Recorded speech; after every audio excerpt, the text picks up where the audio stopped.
भारत के राष्ट्रपति की जानकारी और शक्तियां।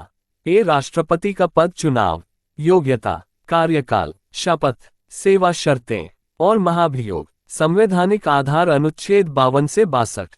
अनुच्छेद 52 राष्ट्रपति का पद। अनुच्छेद 53 भारत का संवैधानिक प्रमुख होता है। अनुच्छेद 53 कार्यपालिका की सभी शक्तियां राष्ट्रपति में निहित हैं। राष्ट्रपति का चुनाव। अनुच्छेद 54 एक निर्वाचक मंडल द्वारा चुना जाता है जिसमें शामिल हैं संसद, लोकसभा, राज्यसभा के निर्वाचित सदस्य, राज्य विधानसभाओं और केंद्र शासित प्रदेशों दिल्ली, पुडुचेरी के निर्वाचित सदस्य। चुनाव प्रणाली आनुपातिक प्रतिनिधित्व प्रणाली पीआर एकल संक्रमणीय मत। अनुच्छेद 58 योग्यता, भारत का नागरिक हो, न्यूनतम आयु 35 वर्ष, लोकसभा सदस्य बनने की योग्यता हो, लाभ के किसी पद पर न हो। कार्यकाल। अनुच्छेद 56 कार्यकाल 5 वर्ष, कार्यकाल समाप्त होने पर उत्तराधिकारी आने तक पद पर बना रह सकता है। पुनः निर्वाचन की कोई सीमा नहीं है। शपथ। अनुच्छेद 60 राष्ट्रपति पद की शपथ भारत के मुख्य न्यायाधीश या उनकी अनुपस्थिति में वरिष्ठतम न्यायाधीश द्वारा दिलाई जाती है। वेतन और सेवा शर्तें। अनुच्छेद 59 वेतन संसद द्वारा निर्धारित, पद पर रहते हुए कोई अन्य लाभ या पद नहीं ले सकता। आपराधिक कार्यवाही से संरक्षण प्राप्त है। महाभियोग। अनुच्छेद 61 केवल संविधान के उल्लंघन पर हटाया जा सकता है। प्रक्रिया। एक सदन में महाभियोग प्रस्ताव 14 दिन पहले नोटिस के साथ प्रस्तुत किया जाता है। प्रस्ताव को दोनों सदनों में 2/3 बहुमत से पारित करना आवश्यक है। राष्ट्रपति को जवाब देने और सुनवाई का अवसर दिया जाता है। राष्ट्रपति की शक्तियां। कार्यपालिका शक्तियां। अनुच्छेद 53, 74, 75 केंद्र सरकार की संपूर्ण कार्यपालिका शक्ति राष्ट्रपति के नाम पर चलती है। प्रधानमंत्री मंत्रियों, राज्यपालों और कई संवैधानिक पदों की नियुक्ति करते हैं। विधायी शक्तियां। अनुच्छेद 79 से 111 संसद का हिस्सा तीनों घटक राष्ट्रपति, लोकसभा, राज्यसभा।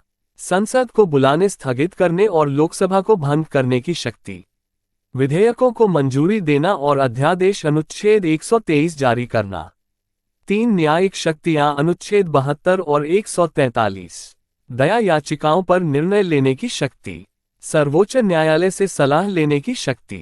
4 सैन्य शक्तियां के अनुसार तीनों सेनाओं का सर्वोच्च सेनापति युद्ध या शांति की घोषणा संसद की अनुमति से करते हैं। 5 कूटनीतिक शक्तियां। अन्य देशों से संधियां, राजनयिक संबंध और राजदूतों की नियुक्ति करते हैं। नियुक्ति की शक्तियां। राष्ट्रपति विभिन्न महत्वपूर्ण पदों पर नियुक्तियां करते हैं। प्रधानमंत्री। अनुच्छेद 75 मंत्रीगण। अनुच्छेद 75 राज्यपाल। अनुच्छेद 155 अनुच्छेद 76 के अनुसार महान्यायवादी, न्यायाधीश, सर्वोच्च न्यायालय, उच्च न्यायालय। अनुच्छेद 124, 217 संघ लोक सेवा आयोग 316, चुनाव आयोग 324, CAG 148। अनुच्छेद 148, 324, 316। 7 आपातकालीन शक्तियां। राष्ट्रपति 3 प्रकार के आपातकाल की घोषणा कर सकते हैं। राष्ट्रीय आपातकाल। अनुच्छेद 352 युद्ध, बाहरी आक्रमण या सशस्त्र विद्रोह की स्थिति में। राज्य आपातकाल। अनुच्छेद 356 राज्य में संवैधानिक तंत्र विफल होने पर, जिसे राष्ट्रपति शासन भी कहते हैं। आर्थिक आपातकाल। अनुच्छेद 360 देश में वित्तीय स्थिरता या साख को खतरा होने पर। विशेष शक्तियां। राष्ट्रपति के पास कुछ विशेष अधिकार और शक्तियां भी होती हैं, जैसे अनुसूचित क्षेत्रों और जनजातीय क्षेत्रों के प्रशासन से संबंधित निर्देश देने की शक्ति। दया याचिका। अनुच्छेद 72 के तहत किसी दोषी की सजा को क्षमा करने, निलंबित करने या कम करने की शक्ति। अनुच्छेद 368 संविधान संशोधन विधेयकों सहित कुछ विधेयकों पर अपनी सहमति देना। निष्कर्ष। राष्ट्रपति भारतीय संविधान के अंतर्गत एक औपचारिक पद है, परंतु कई मामलों में जैसे आपातकाल, नियुक्तियां, दया याचिका, सैन्य शक्तियां आदि में इनकी भूमिका अत्यंत प्रभावशाली होती है। भारत के राष्ट्रपति की जानकारी